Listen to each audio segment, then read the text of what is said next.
Hello, Walking the Ropes fans. I am Blake, and welcome to the next episode of Walking the Ropes Wrestling Review for AEW Rampage from Cincinnati, Ohio. And before we get into the Rampage review, we are going to quickly run down the results of Elevation and Dark from this week. And before all of that, make sure to check out the Walking the Ropes link tree for all things Walking the Ropes. For Elevation this week, we had Bear Country defeating the Wingmen. We had Amy Sakura defeating Misa Kate. We had Lance Archer defeating GPA. Kiera Hogan defeated Blair Onyx. Nyla Rose defeated Laney Luck. Anthony Bowens defeated Griff Garrison. Red Velvet defeated Queen Aminata. I'm not familiar with the name. I'm very sorry. The Dark Order defeats Isaiah Moore and Travis Titan. Dante Martin defeats JD Drake. Riho defeats Sky Blue. And in the main event, Jon Moxley, Eddie Kingston, and Darby Allin defeat the Chaos Project and Ricky Shane Page. For Dark, we had Lance Archer defeating Jason Hotch. The Bunny defeated Laney Luck. Evil Uno defeated Alan Five Angels. The Acclaimed defeated Robert Anthony and Captain Sean Dean. Joey Janela defeated Leo Moriarty. Colt Cabana defeated Stu Grayson. Colt Cabana and Stu Grayson defeated Travis Titan and Ricky Shane Page. And in the main event, Big Swole defeated Diamante in a 3 strikes match, winning 2 of the 3 falls. I believe the first fall was by pinfall, second fall had to be by submission, and the third fall was via knockout. Moving on to AEW Rampage for this week, we started out with Andrade El Idolo versus Pac, and this was the match we were supposed to get it all out. We ended up getting it now, and they sure did deliver. They started off with a stare down, and then they exchanged big shots as Andrade knocks Pac down twice. And Andrade is a step ahead of Pac, hitting a drop kick, reversing Pac's back drop. And Andrade then beats on Pac in the corner.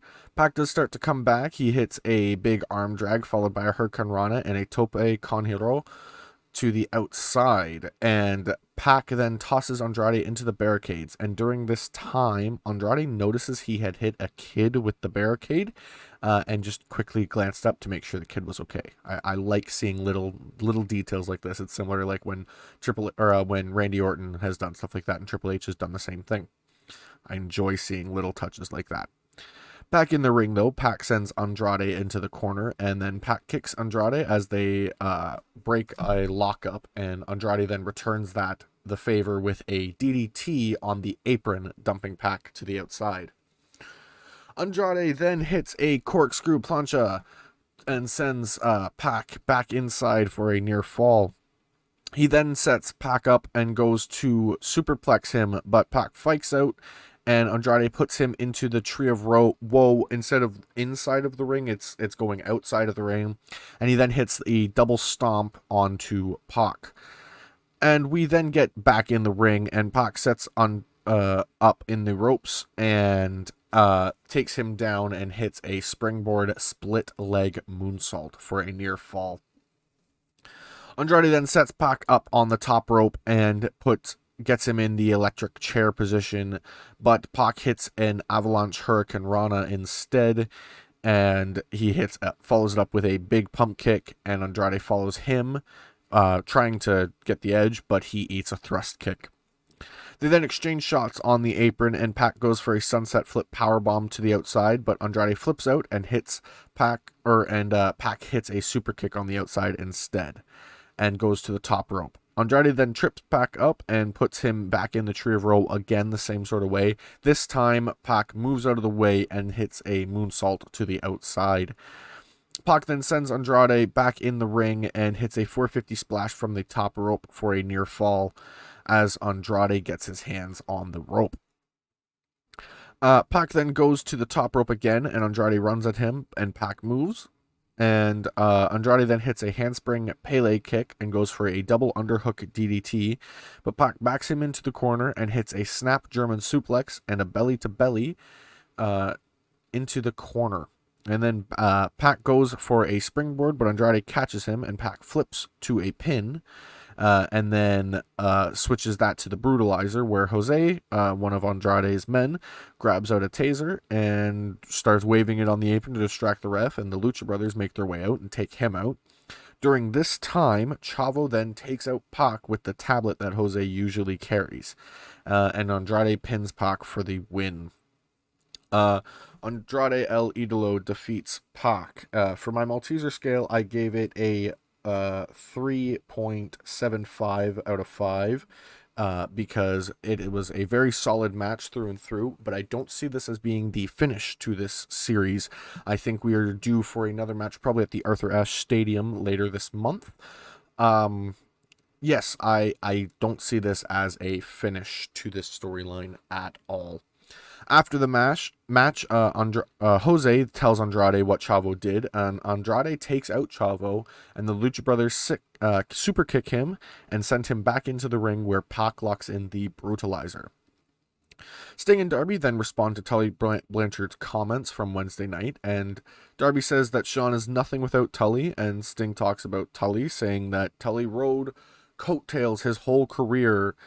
Tells him to come out, and Tully does, and he says that he never rode anyone's coattails, but it's just kind of meaningless meandering as Tully's just distracting Sting, so Shawn Spears can trip Darby out of the ring, hit a Death Valley driver on the outside, and flee. It was all just to distract Sting. We then get Adam Cole. He says the Elite is special because they are all talented by themselves and they trust each other with their lives. Talks about Christian and Bryan, and he says that he isn't even in his prime. He is going to wipe the floor with them. Bryan says that he is only going for one member of the Elite. He says if Kenny won't take it, someone will, because everyone in AEW is hungry and ready. He's talking about his first match. I am excited for this storyline for sure. We then get a trios tag team match. Britt Baker with Jamie Hayter and Rebel, not Reba, versus Ruby Soho, Riho, and Chris Statlander. Rio and Britt start out, and Britt gets a quick roll-up for a near fall, and Rio responds with a dropkick. Chris then tags in, and Britt takes her down, and Statlander pops back up and gets a near fall after a power slam.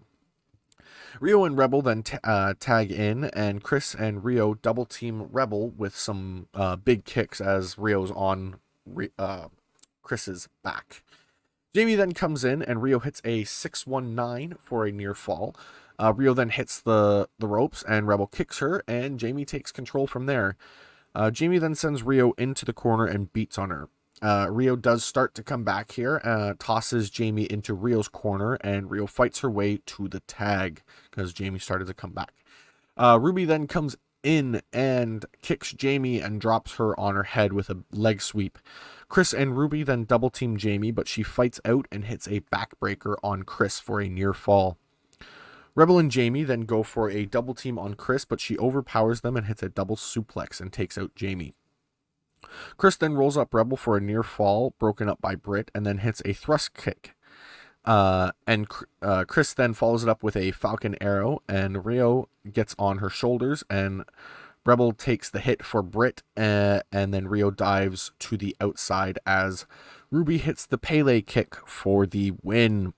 Ruby Soho, Rio, and Chris Statlander defeat Rebel, Jamie Hayter, and Britt Baker.